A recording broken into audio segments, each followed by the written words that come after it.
We all know that the Lisa Eldridge Pinpoint Concealer is expensive. Let's find out if it's worth it for you. Welcome or welcome back to my channel. No intro today, let's get straight into it. Let's talk about the product. Here it is. It is the Lisa Eldridge Seamless Skin Pinpoint Concealer Micro Correcting Pencil. And here it is. Focus on it.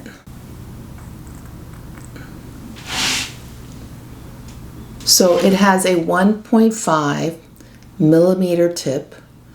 It has a soft matte finish, self-drying, no need to powder. And you need to put the cap back on to keep it from drying. Also, it comes with a sharpener, which is really nice. But I did hear somebody say, really don't use it because you will get rid of a lot of product, and the product is expensive. It can be used, oh, by the way, it's $34 in the US. It can be used at the beginning or at the end of the makeup routine. Lisa used shade 3 and 5 during her demo, and I'm using shade 5. First, a caveat, of course.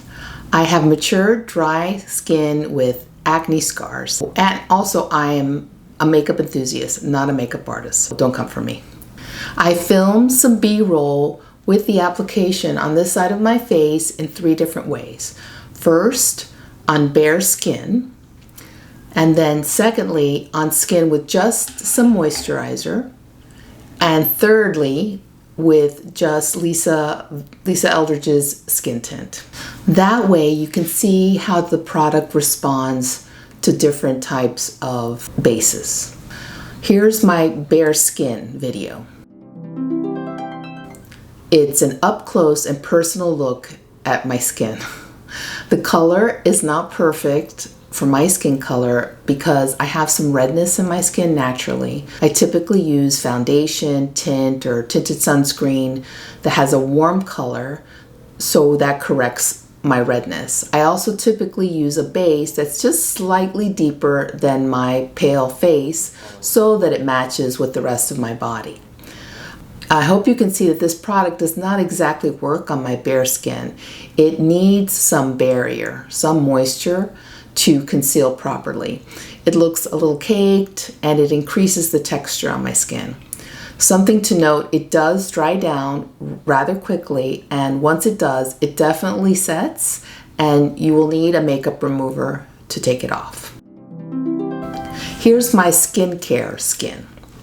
I apologize for the short clips. I tried to show the same area of the skin for comparison, and it wasn't an easy stance for me to hold for that time. Anyway, I just added some light moisturizer, no sunscreen, which I typically use sunscreen, but this, I just wanted something very mild, very thin to put underneath the concealer. I immediately see that the concealer glides better on the skin, which is to be expected, of course, but it also covers the pores, which is amazing. Even so, I definitely had to go back a couple of times to get the coverage that I wanted. Next is my enhancing tint face. Of course, this was my favorite application. I also tried it with tinted sunscreen off camera, and it worked just about the same. The application worked well because some of the imperfections were already covered by the skin tint. It had less that it had to correct. Even so, I still had to go back a couple of times to really get the coverage that I wanted. I have lots of imperfections, so I had to keep going back to cover the areas that I wanted to conceal. Today I have on medium coverage foundation, the Shiseido, which is my favorite.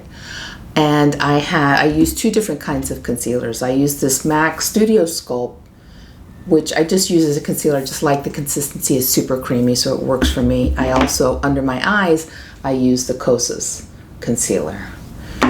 And I put powder, a little blush, cream blush, and you know, my makeup, my typical makeup. I have not used it today, but I'll show you a little bit about how I like using this pinpoint concealer. What I do is I'll use a little bit on my eyes because I have the little cavern here that is really annoying. It's hard to conceal. So I put some there.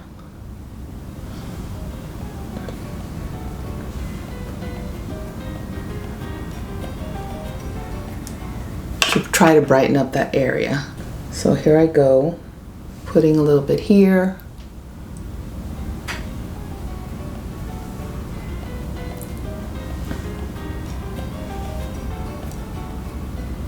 Really putting a lot, which is why it's not very practical in my mind as a concealer. Okay, and then I pat it in with my finger. And yeah, I mean, I like how it works for sure, but it's not, I mean, it's pretty much almost the same as I would get from another concealer. What I also like to do is use it to just kind of clean up my brows, which again is a little bit of a waste to do that with kind of an expensive concealer, but I do like how it looks. And then a little bit here too. Lovely. Just to brighten up that area. So let's go back to the part that I was doing in the videos, in the B-roll. I have this area right here that I like to conceal. So let me just dab some here.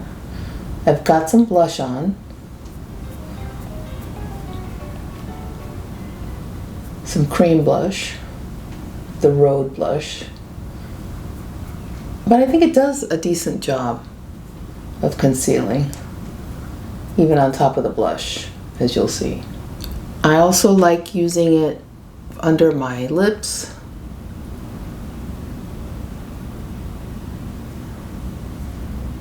To brighten that area. And other little spots here and there.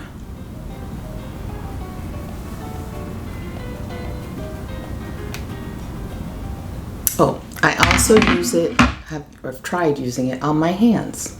Let's see if I can do this correctly.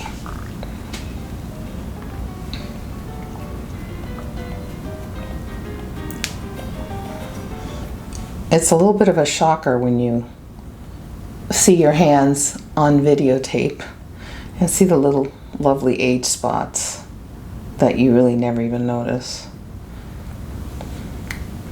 I mean, it works, but I have to go in again. That's the thing, I'm going in again to cover the spots. And that's the thing. I mean, does it work? Sure. But could you get the same thing with another concealer? Probably. Okay, so what does this all mean? I think because of the price tag, it's extra important to evaluate the pros and cons. I think it's worth it for some people.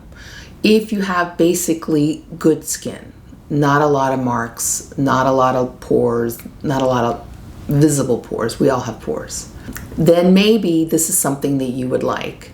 It might be worth it for you because you might just enjoy those little bits and then do lighter coverage and you're done. Lisa mentioned that she had acne when she was younger, but clearly her skin has improved greatly and she hasn't been left with a lot of the scarring that I have, for example. If you don't use a lot of makeup, if you like very natural makeup, if you have nice skin so you don't like to use a lot of makeup, perhaps you don't want to spend a lot of money on makeup, or you don't typically spend a lot of money on makeup, but you do want to invest in some high quality perfecting makeup. This product might work for you in that case as well. Even mature folks who, again, the lipstick, the hands, if you want to not wear a lot of makeup but then cover some little imperfections, and clearly you have the disposable income, more power to you. I think this is perfect for someone like that. I also imagine some makeup artists would like it because they're clearly people who, are kind of obsessed with perfecting the face. And so I would imagine they wouldn't mind having something like this. Although I don't see a makeup artist, at least a regular, not a celebrity makeup artist, but a regular makeup artist investing in these type of pencils for work, because again, practically, it's not practical because of the very little amount of product that you get per cost. It's not worth it for folks, in my opinion, For people who, like me, have a lot of acne scarring, have a lot of, pores you want to cover up, some, wrinkles, whatever. If you have a lot of stuff you want to cover up, I don't think it necessarily works for you. If you have textured skin, I think because you have to add multiple layers, you're going to use up the product and it's going to end up being textured. You're almost better off with a scar than a buildup of makeup product. I also think that if you put on a full beat regularly, you certainly don't need this product because you're going to get the coverage that you want with the foundation, the concealer, all that stuff that you typically use. It seems wasteful to have this product if you put on a full beat all the time, in my opinion. If you're on a budget, obviously, this is not for you. The cost is prohibitive for most of us. But again, I think that if it was a real breakthrough product, for me it wasn't. Maybe for you it is, but for me it wasn't. It was good and I like it and I'm glad I have it, but it wasn't like I gotta go out and buy, a couple more backups because I can never not have this product. It's just not like that for me. Also, you essentially can do the same thing with Lisa's traditional pinpoint concealer method by using a Laura Mercier kind of dry concealer with a little brush. Yes, you have to have a brush, so you have to go in on it and do some precision work. But again, that will carry you longer than this pencil does. Don't be sad, Wayne. She's making 3 other concealers, so I'm sure that there are going to be other concealers that are going to fit your needs and your pocketbook better. I also want to make a point that it's probably not healthy to be obsessed with the imperfections in your skin. The fact of the matter is, most people don't see them. I remember one time I've been obsessed with the imperfections in my skin, and I've had people tell me, I don't see it. I just don't know what you're talking about. So who cares? Makeup is meant to enhance, not really perfect. And that's just my humble opinion. That's it.